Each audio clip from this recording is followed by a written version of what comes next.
매진. 표가 없습니다. 시속 300km 열차 내에서 서거나 쪼그려 앉고 그나마 간이 의자라도 찾으면 다행입니다. 표를 구하지 못해 무임승차를 하고 화장실에 앉아서 가기도 합니다. 화장실에 숨어 있으신 분들도 종종 있거든요.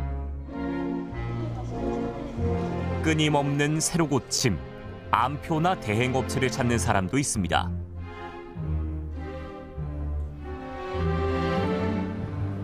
올해로 개통 23년째, 우리 삶을 바꾼 고속철도. 왜 이렇게 타기 어려워졌을까요?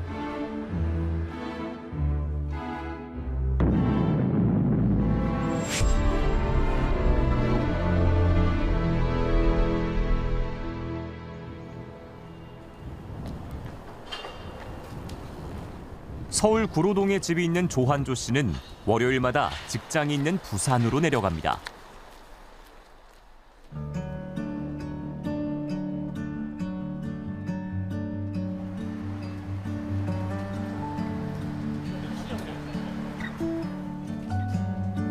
이른 아침 시내버스로 광명역까지 가고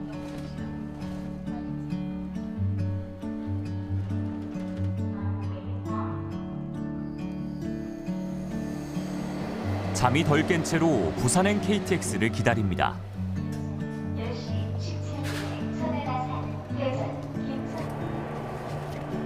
주말 부부인 한조 씨가 가족을 서울에 두고도 부산에서 직장 생활을 할 수 있는 건 고속열차 덕분입니다. KTX가 가장 빠르고 부산 갈 수 있는 거 제일 편하고.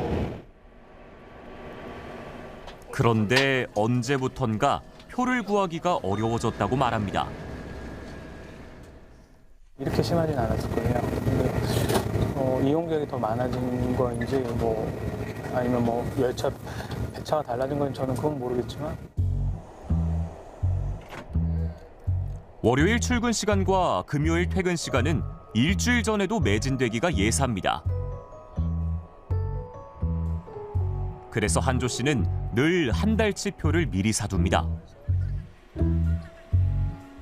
한 달 전에 이제 예매가 열리거든요.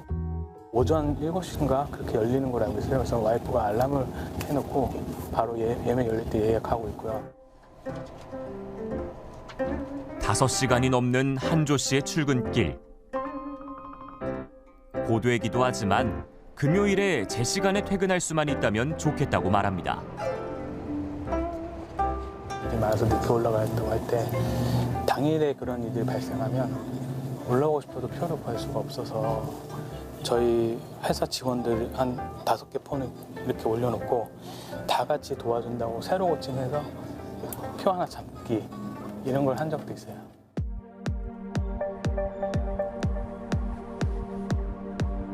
열차표 구하기는 얼마나 어려운 걸까? 지난해 고속철도 이용객은 1억 1,870만 명. 1년 전보다 2.6%가 늘었습니다. 하지만 2023년 1억 명 돌파 이후 이렇다 할 좌석 추가 공급은 없었습니다. 열차가 그만큼 더 붐비게 된 셈입니다.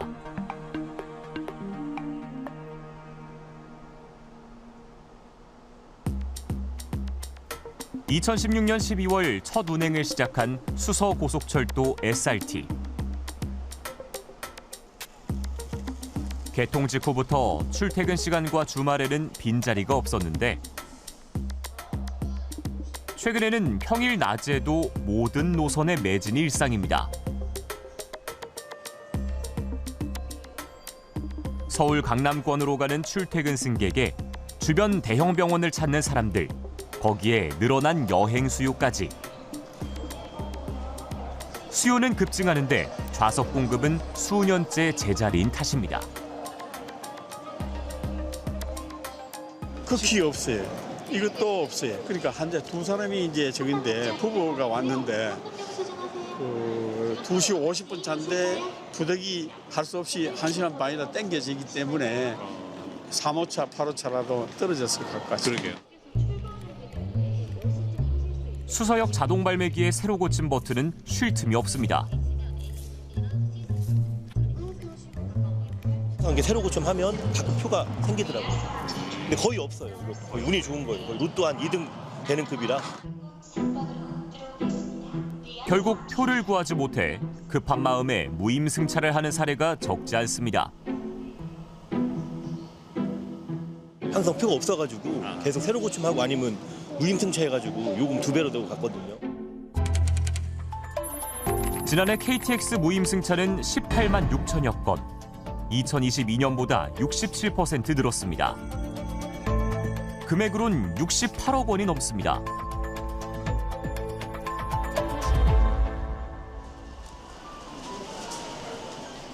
금요일 오후 가장 붐비는 KTX 경부선 오송 서울역 구간.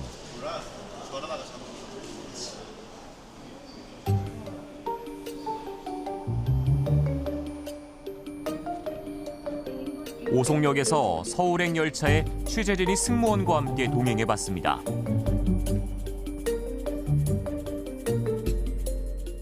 승차권 확인 부탁드립니다. 안 보여주신 분 확인 한번 부탁드립니다.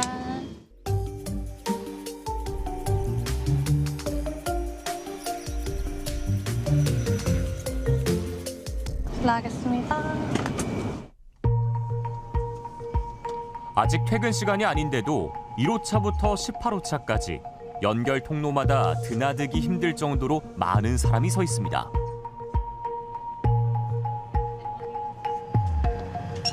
대부분 지정 좌석이 없는 입석과 정기 승차권 승객입니다.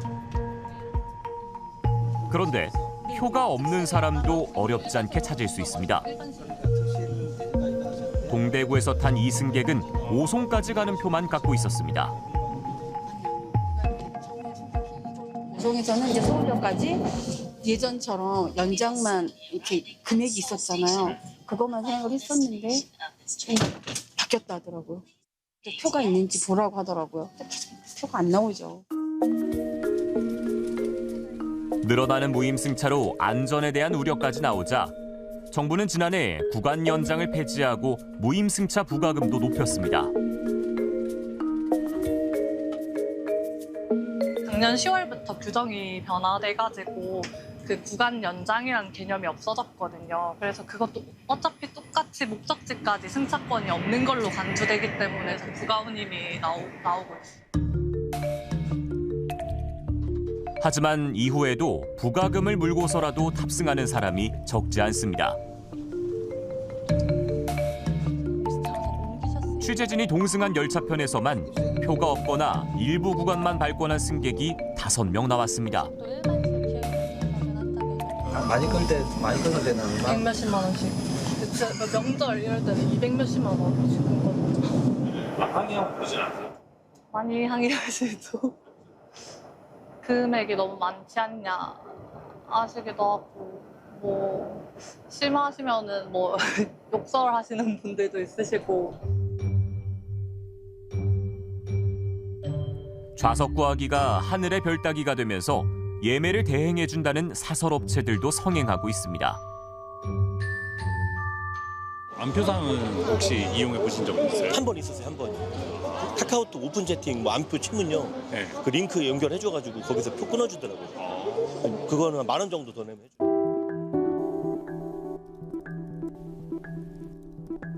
기차 취소표 예매를 검색하자 예약 취소로 풀리는 승차권을 대신 잡아주겠다는 업체가 여럿 나옵니다. 웃돈 거래가 이루어지자 코레일은 매크로 감지 프로그램을 도입하고 이상 접속 계정을 삭제하는 등 조치에 나섰지만 여전히 다수의 업체가 성업 중입니다.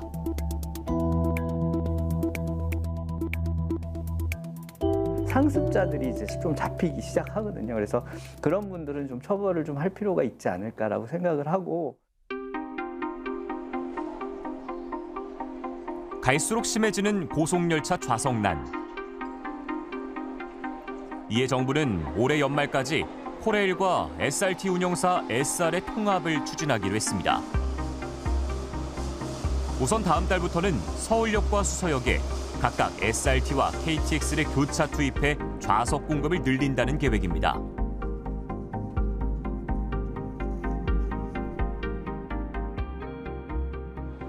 코레일과 SR 고속 차량을 통합 편성 운영하여 기종점 구분 없이 서울역과 수서역을 자유롭게 운행할 수 있도록 함으로써 차량 운용률을 높이고 좌석 공급을 보다 확대할 계획입니다. 경부선, 호남선 등 시속 300km 이상 고속선에 투입되는 고속열차는 현재 3가지 기종이 있습니다. 1세대 KTX는 한 편성에 955명이 탈 수 있고 KTX 산천은 400석 안팎, 신형 KTX 청룡은 515석입니다. 이 가운데 SRT는 KTX 산천 모델만 보유한 상태.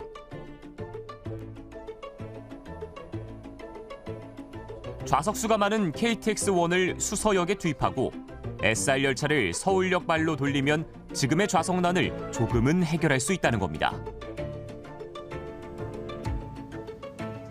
KTX1 같이 용량이 큰 거를 수서 부산 혹은 수서 광주 송정 이렇게 보내게 되면 이왕복을 할 수 있으니까 이 열차의 운행 거리가 많아질 수 있죠.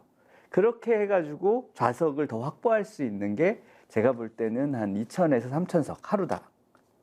그렇게 가능한 거죠. 여기에 계획대로 올해 말까지 두 기관이 통합되면 운영 효율성이 높아져 공급이 더 늘어날 수 있다는 분석도 나옵니다. 하행으로 내려간 기차가 반드시 왔던 곳으로 가지 않아도 된다는 그런 상하행에서의 운영 효율성이 생기게 됩니다. 저희가 지금까지는 무조건 서울에서는 서울로, 수서에서는 수서 이렇게 갔는데요. 이제는 저희가 그 시간과 그다음에 그 수요 패턴에 따라서 더욱더 유연하게 할 수 있음이 가능해지는 것이고. 하지만 통합을 해도 투입할 수 있는 열차는 여전히 모자랍니다.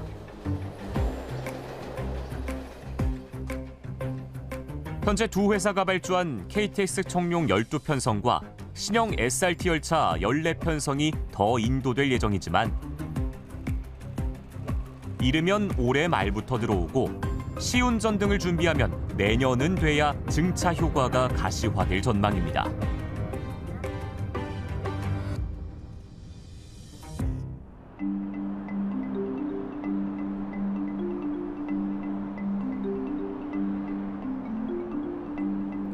하지만 여기엔 더 중요한 선결 과제가 있습니다.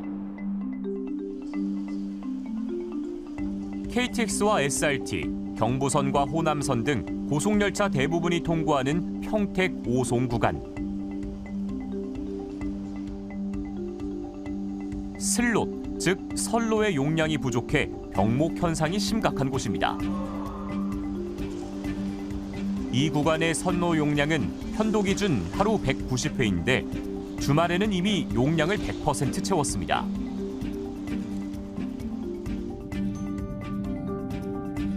여기에 수원, 인천발 KTX가 올해 하반기 개통을 앞둔 상황. 개통 효과를 보기 어려울 게 불 보듯 뻔합니다.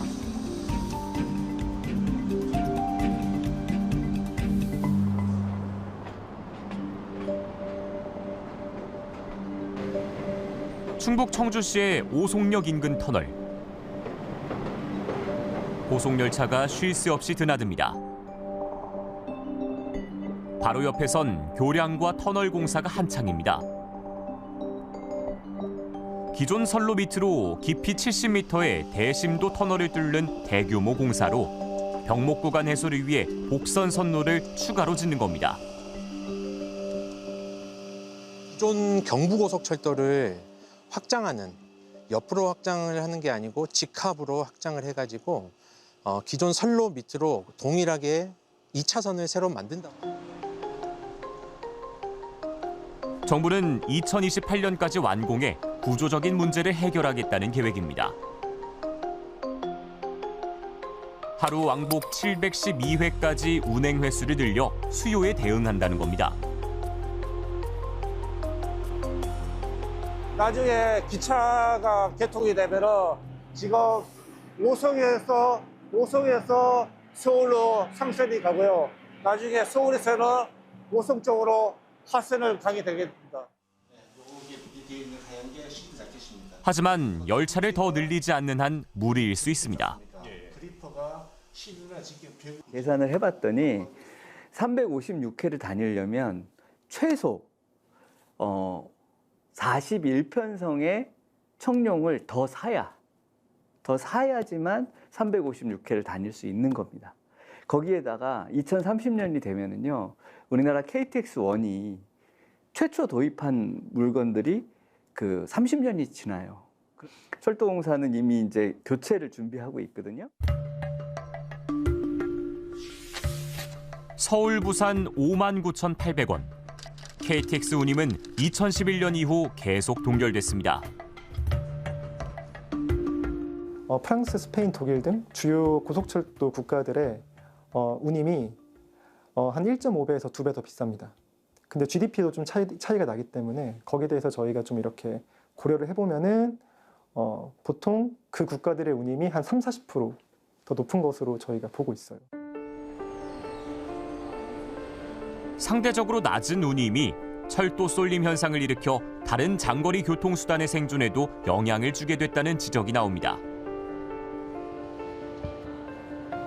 지역의 그 종합터미널, 시외버스 터미널, 고속버스 터미널이 붕괴됐다, 파산했다. 운임이 안 오르다 보니까 버스 회사가 더 이상 운임을 올릴 수가 없는 거예요. 그러니까는 이 시외버스, 고속버스 회사들이 지금 난립니다. 이런 버스 서비스가 향후에는 점점 없어질 수가 있는 거죠. 장기적인 투자 계획과 적정한 운임에 대한 사회적 합의. 이에 앞서 여러 장을 예매하는 가수요를 줄이고 탄력 운임제 도입을 검토해야 한다는 의견도 나옵니다.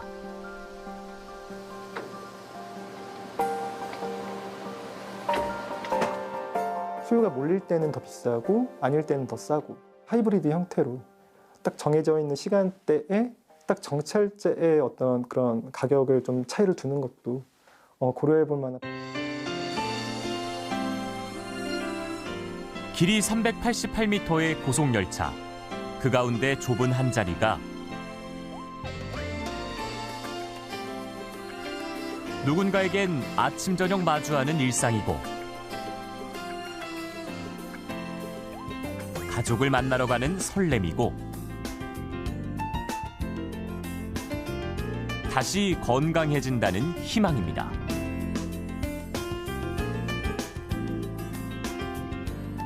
하지만 날이 갈수록 심해지는 좌석난.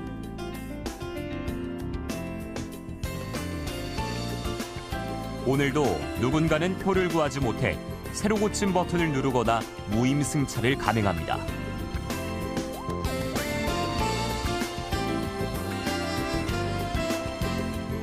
편리하고 빠른 고속철. 우리에게 필요한 건 탈 수 있는 자리입니다.